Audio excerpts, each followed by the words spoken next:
ಅಬ್ಬರದ ಮಳೆಯಿಂದ ರಸ್ತೆಗಳು ಕೆಸರುಗದ್ದೆಯಂತಾಗಿದ್ದು ವಾಹನ ಸವಾರರು ಪರದಾಟ ನಡೆಸಿದ್ದಾರೆ. ಕಾರವಾರ ತಾಲೂಕಿನ ಬೇಳೂರು ಗ್ರಾಮದಲ್ಲಿ ತಿಂಗಳ ಹಿಂದಷ್ಟೇ ನಿರ್ಮಿಸಿದ್ದ ಸೇತುವೆಯ ಎರಡೂ ಭಾಗದಲ್ಲಿ ಮಣ್ಣು ಕುಸಿತು, ಸಂಪರ್ಕ ಬಂದಾಗಿತ್ತು.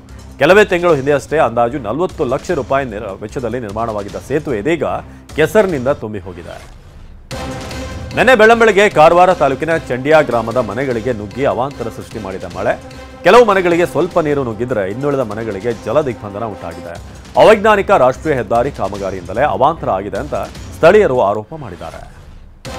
ಉತ್ತರ ಕನ್ನಡ ಜಿಲ್ಲೆಯಲ್ಲಿ ಮಳೆ ಅಬ್ಬರದ ಜೊತೆಗೆ ಕಡಲು ಅಬ್ಬರಿಸಿ ಬೊಬ್ಬರಿತಿದೆ. ಹವಾಮಾನ ವೈಪರೀತ್ಯದಿಂದ ಅರಬ್ಬಿ ಸಮುದ್ರ ಪ್ರಕ್ಷುಬ್ಧವಾಗಿದೆ. ಉತ್ತರ ಕನ್ನಡ ಜಿಲ್ಲೆಯ ಕಾರವಾರ ತಾಲೂಕಿನ ದೇವಬಾಗ ಕಡಲ ತೀರದಲ್ಲಿ ಅಪಾರ ಪ್ರಮಾಣದ ಮರಗಳು ಧರೆಗುರುಳಿವೆ.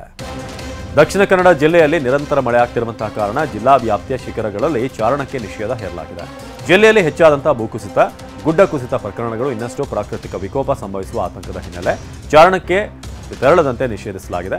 ಹೋಮ್ ಸ್ಟೇ, ರೆಸಾರ್ಟ್, ಅರಣ್ಯ ಇಲಾಖೆ ಏರ್ಪಡಿಸುವಂತಹ ಟ್ರೆಕ್ಕಿಂಗ್, ಸಾಹಸ ಯಾತ್ರೆ ನಿಷೇಧಿಸಿ ದಕ್ಷಿಣ ಕನ್ನಡ ಡಿಸಿ ಆದೇಶ ಹೊರಡಿಸಿದ್ದಾರೆ. ಉತ್ತರ ಕನ್ನಡ ಜಿಲ್ಲೆಯಲ್ಲಿ ಹೊನ್ನಾವರ ತಾಲೂಕಿನಾದ್ಯಂತ ದಾಖಲೆ ಮಳೆಯಾಗಿದೆ. ಹೊನ್ನಾವರ ತಾಲೂಕಿನಲ್ಲಿ 95 ಮಿಲಿಮೀಟರ್ ಮಳೆಯಾಗಿದ್ರೆ ಹಲಿಯಾಳ ತಾಲೂಕಿನಲ್ಲಿ ಅತಿ ಕಡಿಮೆ ಅಂದರೆ 12 ಮಿಲಿಮೀಟರ್ ಮಳೆಯಾಗಿದೆ. ಸದ್ಯ ಜಿಲ್ಲೆಯಲ್ಲಿ ಮಳೆ ಅಬ್ಬರ ತಗ್ಗಿದೆ. ಕಳೆದ 3 ದಿನಗಳಿಂದ ಇಂದು ಮಳೆ ಆರ್ಭಟ ಕಡಿಮೆಯಾಗಿದೆ. ಸಿಎಂ ಸಿದ್ದರಾಮಯ್ಯ ಗಮನಕ್ಕೆ ಬಂದೇ ಬಹುದೊಡ್ಡ ಹಗರಣ ನಡೆದಿದೆ ಅಂತ ಕೇಂದ್ರ ಸಚಿವ ಪ್ರಹ್ಲಾದ್ ಜೋಶಿ ವಾಗ್ದಾಳಿ ನಡೆಸಿದ್ದಾರೆ. ಹುಬ್ಬಳ್ಳಿಯಲ್ಲಿ ಮಾತನಾಡಿದ ಅವರು 4,000 ಕೋಟಿ ಹಗರಣ ಆಗಿದೆ ಅನ್ನೋ ಆರೋಪಗಳಿವೆ. ಹೀಗಾಗಿ ಮುಡಾ ಹಗರಣದ ತನಿಖೆಯನ್ನು ಸಿಬಿಐಗೆ ವಹಿಸಬೇಕು ಅಂತ ಆಗ್ರಹಿಸಿದರು. ರೆಡ್ ಕಾರ್ಪೆಟ್ ಹಾಕಿ 14 ಸೈಟ್ ನೀಡಿದ್ದಾರೆ, ಆದರೆ ತಪ್ಪೇ ಮಾಡಿಲ್ವಂತೆ ಎಂದು ಕೇಂದ್ರ ಸಚಿವ ಎಚ್ ಡಿ ಕುಮಾರಸ್ವಾಮಿ ವಾಗ್ದಾಳಿ ನಡೆಸಿದ್ದಾರೆ. ಬೆಂಗಳೂರಲ್ಲಿ ಮಾತನಾಡಿದ ಅವರು ಮುಡಾದಲ್ಲಿ ಹಗರಣವೇ ನಡೆದಿಲ್ಲ ಅಂತ ಬೈರತಿ ಸುರೇಶ್ ಹೇಳಿದ್ದಾರೆ. ಆದರೆ ಯಾಕೆ ತನಿಖೆ ನಡೆಸ್ತಿದ್ದಾರೆ? ಸಿಎಂಗೆ ಮುಡಾದವರೇ 60 ಕೋಟಿ ಹಣ ಕೊಡಬೇಕಂತೆ ಅಂತ ಕಿಡಿಕಾರಿದರು. ಮುಡಾ ಹಗರಣದಲ್ಲಿ ಸಿಎಂ ನೇರವಾಗಿ ಭಾಗಿಯಾಗಿದ್ದಾರೆ ಎಂದು ಬಿಜೆಪಿ ಸಂಸದ ಜಗದೀಶ್ ಶೆಟ್ಟರ್ ವಾಗ್ದಾಳಿ ನಡೆಸಿದ್ದಾರೆ. ಬೆಳಗಾವಿಯಲ್ಲಿ ಮಾತನಾಡಿದ ಅವರು ಒಮ್ಮೆ ನೋಟಿಫೈ ಮಾಡಿ ನಂತರ ಡಿನೋಟಿಫೈ ಮಾಡಿದ್ದಾರೆ. ಲೇಔಟ್ ಆದ ನಂತರ 50-50 ಕೊಡಿ ಅಂತ ಹೇಳಿದ್ದಾರೆ. ಹೀಗಾಗಿ ಸಿಎಂ ಸಿದ್ದರಾಮಯ್ಯ ರಾಜೀನಾಮೆ ಕೊಡಲಿ ಅಂತ ಆಗ್ರಹಿಸಿದರು. ರಾಜ್ಯದ ಜಿಲ್ಲೆಯಲ್ಲೂ ಕೂಡ ಡೆಂಗಿ ಮರಣ ಮೃದಂಗ ಬಾರಿಸ್ತಾ ಇದೆ. ಹಾಸನದಲ್ಲಿ 6 ಜನರ ಬಲಿ ಪಡೆದಂತಹ ಬಳಿಕ ಬೆಂಗಳೂರಿನಲ್ಲಿ 11 ವರ್ಷದ ಬಾಲಕ ಡೆಂಗಿ ಅಟ್ಯಾಕ್ನಿಂದ ಮೃತಪಟ್ಟಿದ್ದಾನೆ. ಅಂಜನಾಪುರದ ಬಾಲಕ ಗಗನ್ನನ್ನ ಮೊನ್ನೆ ರಾತ್ರಿ ಆಸ್ಪತ್ರೆಗೆ ದಾಖಲಿಸಲಾಗಿತ್ತು, ಆದರೆ ಚಿಕಿತ್ಸೆ ಫಲಿಸದೆ ಪ್ರಾಣ ಬಿಟ್ಟಿದ್ದಾನೆ. ಉತ್ತರ ಕನ್ನಡ ಜಿಲ್ಲೆಯಲ್ಲಿ ಶಂಕಿತ ಡೆಂಗಿ ಜ್ವರಕ್ಕೆ ಮತ್ತೊಬ್ಬರು ಬಲಿಯಾಗಿದ್ದಾರೆ. ಶಿರಸಿಯಲ್ಲಿ 5ನೇ ತರಗತಿಯ ವಿದ್ಯಾರ್ಥಿನಿ ಸುಹಾನ ಕಸ್ತೂರ್ಬಾ ನಗರದ ಖಾಸಗಿ ಆಸ್ಪತ್ರೆಯಲ್ಲಿ ಚಿಕಿತ್ಸೆ ಫಲಿಸದೆ ಮೃತಪಟ್ಟಿದ್ದಾರೆ.